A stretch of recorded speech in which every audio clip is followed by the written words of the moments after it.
राज्यको नस्लीय चिन्तनले यो राज्यको एकल काट्ने प्रवृत्तिले हामीलाई यस्तो अवस्थामा पनि सडकमा ओर्लिनुपर्ने बाध्यता सिर्जना गरेको छ। म स्मरण गर्न चाहन्छु मित्रहरू, हामी यिनै सडकमा संविधानको निर्माणको बेलामा यिनै अनुहारहरू तर विभिन्न झण्डा बोकेर पहिचान र अधिकारको लडाई हामी यो चाहिँ नि सडकमा हामी गइराखेका थियौं। त्यति बेला हामी एक शक्ति हुन पाएको भए सायद आज यो दिन हामीले देख्नुपर्ने अवस्था हुन्थेन होला। तर आज हामी ती सम्पूर्ण अधिकार र पहिचानका झण्डाहरूलाई एउटै झण्डा मुनि गोलबन्दी गरेर जनता समाजवादी पार्टीको निर्माण गरेका छौं, जसले यो मुलुकको सम्पूर्ण विभेदहरूलाई, सबै किसिमको अन्यायहरूलाई, सबै किसिमको चाहिँ भेदभावहरूलाई निमिट्टान्न पार्छ भन्नेमा विश्वास दिलाउन चाहन्छु। दुर्भाग्य आज यो सरकार कोभिड-19 को यत्रो विश्वव्यापी महामारीको बेलामा यो महामारीसँग लड्ने क्रममा हामीले यो सरकारले लकडाउन सुरु गर्ने बेलामा हामी आफ्ना सम्पूर्ण राजनीतिक गतिविधिलाई बन्द गरेर आफ्ना सबै आग्रह पूर्वाग्रहलाई छोडेर हामी यो राष्ट्रव्यापी कोरोना महामारीको विरुद्धमा राजनीतिक आग्रह पूर्वाग्रह छोडेर एक ढिक्का भएर यसको विरुद्धमा लड्नुपर्छ भनेर हामीले सरकारले आह्वान गरेका सबै कार्यक्रमलाई सफल गर्न हिँडेका थियौं। एउटा सरकारले, एउटा पार्टीले र त्यो पार्टीको सङ्घका नेताले आफ्नो अस्तित्व बचाउनलाई, आफ्नो सरकार बचाउनलाई अधिकार गरेको छ। यो नागरिकता सम्बन्धी विषय होइन। विषय अहिले नै हेर्नुहोस्, एउटा राज्य प्रमुखले एउटा सरकार प्रमुखले आफ्नो सरकार टिकाउन, आफ्नो राज्य आफ्नो सत्ता टिकाउनलाई सम्पूर्ण कूटनैतिक मर्यादाका भाषाहरूलाई बिर्सेर एउटा चाहिँ अत्यन्त पुरानो प्राचीन सम्बन्ध भएको राजनीतिक सम्बन्ध भएको मुलुकलाई जस हिसाबले दोषारोपण गरेको छ, त्यसले स्पष्ट के छ भने यो मुलुकको नेतृत्व, सरकारको नेतृत्व मानसिक सन्तुलन गुमाइसकेको छ, मानसिक सन्तुलन ठिक छैन। म आज सोध्न चाहन्छु कामरेड प्रचण्डजीलाई, म उहाँलाई सोध्न चाहन्छु, जुन बेलामा हामीले 16 पार्टीको चाहिँ सर्वदलीय संयन्त्र बनाएर एउटा चाहिँ लोकतान्त्रिक मुभमेन्ट हामीले गरेका थियौँ, त्यति बेला उहाँले एउटा कुरा बोल्नुभएको थियो। तत्कालीन प्रधानमन्त्री केपी ओलीलाई कामरेड प्रचण्डले भन्नुभएको थियो उहाँको मानसिक सन्तुलन ठिक छैन भनेर। म आज एउटा सम्झाउन चाहन्छु, उहाँ सधैँ हुनुहुन्छ के उहाँलाई के लाग्छ अहिले उहाँको मानसिक सन्तुलन ठिक भएको छ? सन्तुलित मानसिकता भएको मानिसले यो कामहरू गर्न सक्दछ। आज 25 वर्षदेखि यो मुलुकमा 25 वर्षदेखि यो मुलुकमा अधिकार र पहिचानका हजारौँ चाहिँ आन्दोलन भए, हजारौँ मानिसले शहादत दिए, अन्तिममा आएर संविधान निर्माण भयो। त्यो संविधानमा पनि अधिकार पहिचानका कतिपय विषयहरू छुटे भनेर हामीले अहिलेसम्म आन्दोलन गर्दैछौँ भने आज आफैले निर्माण गरेको संविधान, आफैले ल्याएको संविधानलाई भत्काउन, संवैधानिक मूल्य मान्यतालाई सिद्ध्याउन र यो देशलाई अराजकता र अस्थिरताको भूमिमा पार्ने काम केपी ओलीले गरेको छ। उसको बहिर्गमन भएन भने यो मुलुकको चाहिँ कल्याण छैन, यो मुलुकको अस्तित्वमा असर पर्छ। त्यस हुनाले चाहे यो वैवाहिक नागरिकता विषय हुन्, चाहे त्यो गोर्खा सैनिकमा गएका चाहिँ गोर्खा सेनाहरूको सन्तानको नागरिकता विषय हुन्, चाहे त्यो अल्पसंख्यक युनिट विषय हुन्, सम्पूर्ण विषयहरू नागरिकको पहिचान, अधिकार र सम्मानसँग जोडिएको हुनाले यो सम्मान जबसम्म कायम हुँदैन हाम्रो आन्दोलन जारी रहन्छ भन्ने कुरा निवेदन गर्ने कुरा गर्छु। धन्यवाद। महिलाले नेपालमा विवाह गरेर आउँदा वा पुरुषले नेपालको महिलासँग विवाह गरेर आउँदा दिइने अङ्गीकृत नागरिकतालाई जुन ढङ्गले परिभाषित गर्न खोजिएको छ, जुन ढङ्गको व्यवस्था अन्तर्गत अगाडि सारिएको छ, त्यो बिल्कुलै गलत छ। महिला, विदेशी महिलाले नेपालका पुरुषसँग विवाह गरेर आउँदा आफ्नो देशको नागरिकता त्याग्ने कारबाही चलाएपछि नेपालको नागरिकता प्राप्त गर्ने व्यवस्था योभन्दा अगाडिको व्यवस्था हो। त्यो व्यवस्था सबैले सहमतिले जारी गरेको व्यवस्था हो। आज यो सरकार महिला मुक्तिको लागि बोल्छु भन्ने सरकार अनि सबैको समानताको लागि काम गर्छु भन्ने सरकारले सबैको सहमतिबाट जारी गरिएको यो ऐनको व्यवस्थालाई संशोधन गरेर 7 वर्षमा पुर्याएको। 7 वर्षपछि मात्र नागरिकता प्राप्त हुने व्यवस्थामा पुर्याएको छ। त्यसै कारण हाम्रो असहमति छ, त्यसै कारण हाम्रो विरोध छ कि पूर्ववत व्यवस्थालाई जारी राख्नु पर्दछ। यो प्राकृतिक न्यायको कुरा पनि हो। जनतालाई एकपटक दिइएको अधिकार, एकपटक दिइएको सुविधा बिना कुनै उचित कारण खोज्न पाइँदैन। खोज्यो भने त्यो प्राकृतिक न्यायका विरुद्धको कदम हुन्छ। त्यसै कारण हामीले विरोध गरिराखेका छौँ। अझै हास्यास्पद तर्कहरू गरिएको छ। आदरणीय दाजुभाइ दिदीबहिनीहरू, हिजो यिनै सत्तासीन नेताहरूले त्यो व्यवस्था जारी गरिरहँदाखेरि त्यो महान राष्ट्रवादी व्यवस्था भयो।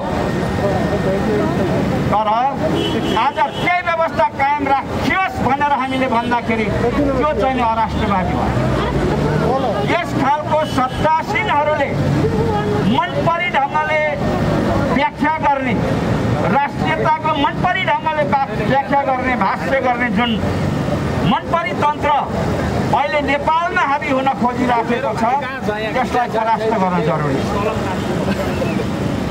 हिजोको व्यवस्था सबैको सहमतिले आउँदाखेरि महान राष्ट्रवादी व्यवस्था भइराखेकै थियो।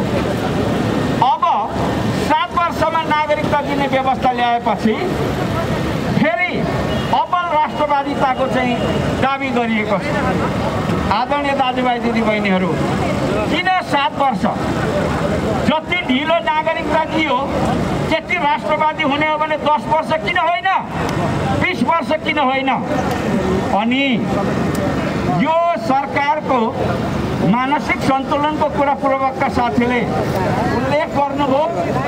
यदि तपाईको सन्तुलन, मानसिक सन्तुलन ठिक छ भन्ने तपाईँ दाबी गर्नुहुन्छ भने के तपाईँ वैवाहिक अङ्गीकृत नागरिकता कहिल्यै नदिने घोषणा गर्न सक्नुहुन्छ? त्यो हिम्मत गर्न सक्नुहुन्छ? आदरणीय दाजुभाइ दिदीबहिनीहरू, यस खालका हास्यास्पद तर्क र अत्यन्त अमानवीय खालका चाहिँ विचारहरू अगाडि सारेर जनतालाई जुन भुलभुलैयामा राख्न खोजिएको छ यो अत्यन्तै दुःखद छ, विरोध लागेको छ, निन्दनीय छ।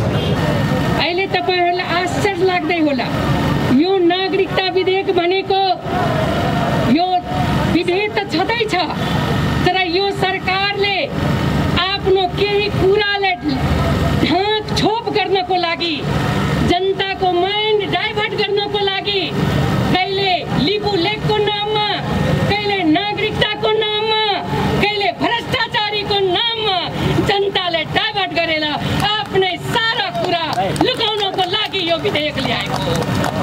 आज तपाईहरुलाई आश्चर्य लाग्दै होला, सदनभित्र हाम्रो नेताहरूले बोल्दाखेरि यो कोरोनाको नाममा 10 अरब रुपैयाँ कहाँ गयो? जनताले अहिलेसम्म न त क्वारेन्टाइनको अवस्था राम्रो छ, न PCR को इलाज भएको छ। 10 अरब रुपैयाँ कसले खायो? हिसाब चाहियो भनेर। तर सरकारको ओली सरकार धेरै चलाक रहेछ। यो बुझिसकेको छ कि हाम्रो कुरा कमजोरीले कसरी लुकाउने त? जनताले के त पासा फेक्दिने र जनताको माइन्ड डाइभर्ट गरिदिने। यही कुराले नागरिकता विधेयक सम्बन्धी कुरा ल्याएर उहाँले आफ्नो भ्रष्टाचारीले लुकाउनको लागि यो विधेयक ल्याएको हो।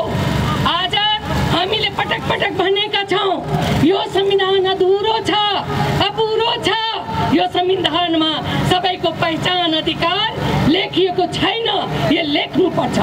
हामीले जुन दिन संविधान जारी भएका थियो त्यो दिन आधा देश, पहाडका दलित जाति आदिवासी र मधेस तराईको जातिहरूले हामीले काला दिवस मनाएका थियौँ। यो संविधान पुरा लिख, यो संविधानमा सबैको अधिकार छैन, आदिवासी जनजाति महिलाहरूको अधिकार छैन, मुस्लिम र कसैको पनि अधिकार छैन।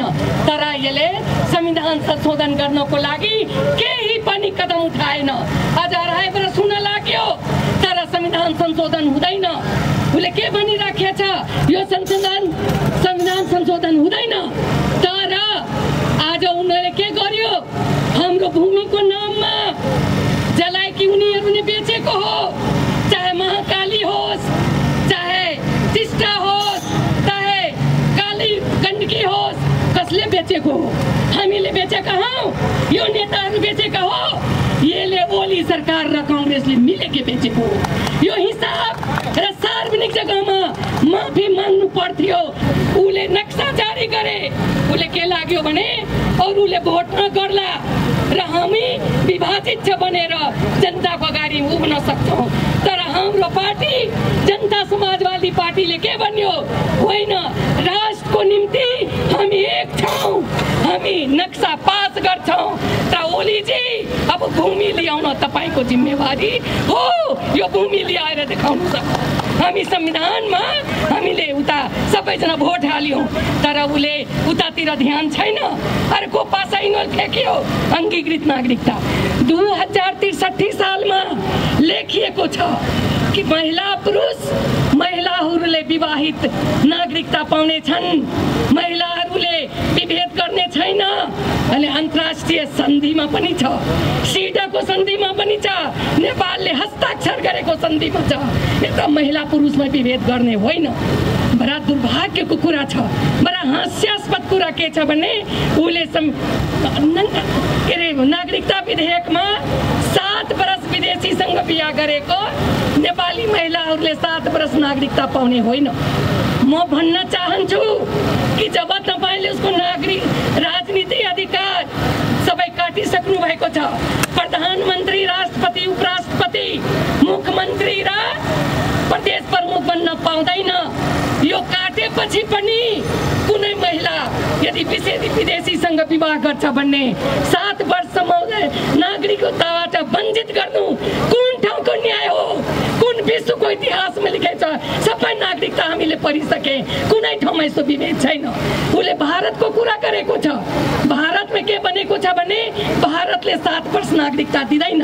म तपाईहरुलाई अवगत गराउन चाहन्छु, भारतले नागरिकता कानुन पास गरेपछि 65 वर्ष भयो, उसले नागरिकता विधेयकलेसम्म नागरिकता प्रमाणपत्र बाँटेको छैन।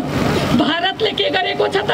उसले आधार कार्ड, रासन कार्ड, भोटर आइडी, पासपोर्टले आफ्नो आधार मानेको छ र त्यो अनुसार भोलि बिहा गरेको महिलाले आधार कार्ड पाउँछ, भोलि विवाह गरेको महिलाले रासन कार्ड पाइन्छ।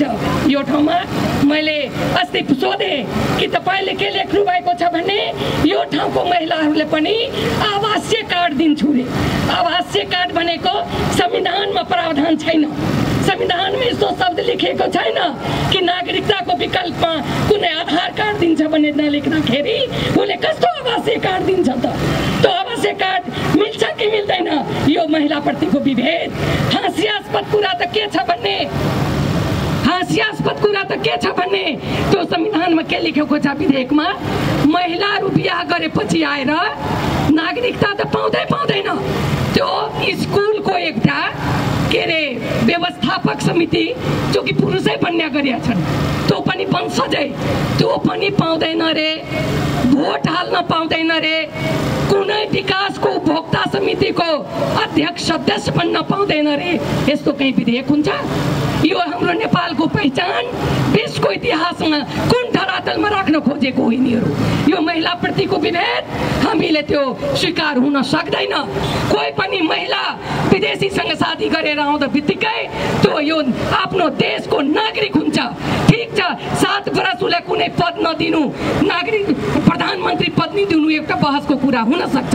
त भोटै हाल्न नपाउने, उसको बाल बच्चा हुन्छ भने नागरिकता नपाउने, उसले आवासीय कार्ड बाँट्ने रे, उसले तथ्याङ्क छैन।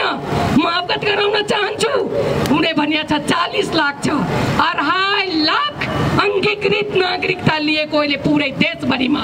त्यो पनि गाउँको, वार्डको, सटेको, टाँसेको, बोर्डरमा टाँसेको व्यक्तिले लिएको छ, जसलाई नेपाल और भारतसँग थाहा छैन।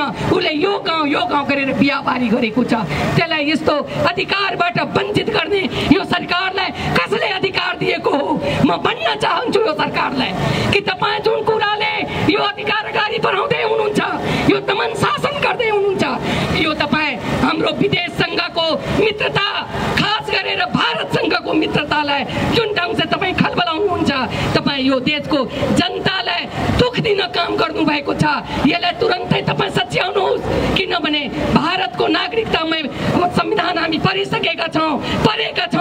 भारतमा चाहिँ हाम्रो नेपालको हजारौं लोग जान बित्तिकै सेनामा भर्ती हुने पाउने, जागिर गर्न पाउने, मात्रै विदेश विभाग र प्रशासनीय बाहेक सबैमा उसले लिन पाउने भनेर भोलि भारतको मान्छेले यो विधेयकमाथि कडा रूपमा उतारियो भने हाम्रो नेपालको अवस्था कस्तो होला? म यो सरकारले सोध्न सक्छु। हाम्रो 40 लाख भन्दा बढी मान्छे भारतमा रोजगारी गरेको अवस्था छ। यो अवस्था कस्तो होला भनेर यो सरकारले जवाब दिनुपर्छ। त्यसै कारणले म भन्न चाहन्छु, यो देशको चाहे पहाड होस्, हिमाल होस्, तराई होस्, विवाह हुन बित्तिकै त्यो अङ्गीकृत विवाहिक नागरिकता 2063 सालमा भएको व्यवधान अनुसार पाउनुपर्छ। त्यति मात्र होइन, अहिले ब्रिटिस सेनाको बाल बाल बच्चा जो कि नेपाली नागरिकता को नाम दिएर विदेशमा गएर त्यो आर्मीमा भर्ता भएको छ, उनको बाल बच्चाको भविष्य यसलाई अन्धकारमा गर्न गरी उनीहरूको नागरिकताको पनि व्यवस्था गरिएको छैन। उसको बाल बच्चाले नेपालको नागरिक बन्छु भनेर उता वञ्चित गरिएको छ। त्यस्तै अनुसारमा तेस्रो लिङ्गी जो कि यो देशमा पनि छ, उसले के भनेको छ त, तपाईँ सिडिओ अफिसमा प्रमाणित गर्नु पर्यो रे। सिडिओ अफिसमा म तेस्रो लिङ्गी छु प्रमाणित गर्न कुन व्यक्तिले तपाईँ भन्न सक्छु म तेस्रो लिङ्गी हुँ? तेस्रो लिङ्गी भन्न बित्तिकै उसले नागरिकता पाउनुपर्छ भनेर हाम्रो मान्यता हो। तर यो घुमाई फिराई आफ्नै किसिमको दमन, बहुमतको सरकार भएको दमन, अहङ्कार र सम्पूर्ण देशमा भ्रष्टाचारी गरेर जनताले अन्योलमा राखेर यो अहिले कोरोनाको टाइममा अहिले इलाज नभएर मान्छेले विदेशमा रोइराखेको अवस्थामा, मान्छेले ज्यान गुमाएको अवस्थामा, जो मान्छेले मानव जातिको सबभन्दा ठुलो ज्यान हुन्छ त्यो ज्यानैको परवाह नगरिकन जनताको माइन्ड डाइभर्ट गर्न जुन यो सरकारले खोजेको छ, हामी सतर्क गर्न चाहन्छौँ। ए सरकार, ए ओली प्रचण्ड, तिमी सतर्क हो जा। अब जनता 21वीं शताब्दीको जनता हो, तिम्रो दमन अब सहने छैन। तिमीले गणितीय हिसाबमा दमन गरिराखेका छौ, तिम्रो गणितीय हिसाबको दमन यो जनताले एक न एक दिन हिसाब लिएर छोड्छ, हिसाब लिन्छ। त्यो हिसाब तयारी गरेर आफ्नो डायरीमा राख। र लास्टमा यो सरकारको निम्ति म एक लाइन भन्न चाहन्छु ओली जी और उसको सरकारलाई, ए सरकार, तुम अपने दमन पर इतना गुरूर न कर। ए सरकार, तुम अपना शासन पर इतना गुरूर न कर। हमने चढ़ते हुए सूरज को भी डूबते देखा है। धन्यवाद। आज हामी अत्यन्त एउटा विषम अवस्थामा गुज्रिरहेका छौँ। तपाईँ हाम्रो जीवनकालमा मात्र होइन, हाम्रा पुर्खासम्मले यो कोरोना महामारीका कारण यसरी 3 महिनासम्म लकडाउन भएर बस्नु परेको अवस्था हामीले देखेका थिएनौँ। यो लकडाउनको कारणले गर्दा आज हाम्रा रोजगारी गुमेका छन्, उद्योग धन्दा व्यवसायहरू ठप्प छन्, पर्यटनहरू ठप्प छन् र लाखौँ लाख हाम्रा विदेशका दाजुभाइ दिदीबहिनीहरू स्वदेश फर्केर फेरि यहाँ पनि कोही भोकैले मरेका छन्। मलर सदाहरू, सूर्यबहादुर तामाङहरू यस्तो अवस्थामा तर हामीले देखेका छौँ हाम्रा देशका प्रधानमन्त्री कहिले कुनै पार्टी फुटाउने विधेयक ल्याउनुहुन्छ, कहिले बेसुरसँग प्रतिनिधि सभा, देशको सबभन्दा ठुलो प्रतिनिधि सभामा बेसुरे राग अलापेर त्यत्रो महामारीको कहरलाई आछु साछु गरेर उडाइदिउँ, बेसार पानी खाएर उडाइदिउँ जस्ता बेतुकका कुरा गरेर जग हर्साउनुहुन्छ। अहिले देशको प्रधानमन्त्री आफै मलाई कुनै देशको राजदूतले षड्यन्त्र गर्दैछ भन्नुहुन्छ। त्यसो हो भने उहाँ के हेरेर बसिरहनु भएको छ? त्यो राजदूतलाई बोलाएर किन उहाँले स्पष्ट लिनुहुन्न? किन तुरुन्तै देश निकाला गरेर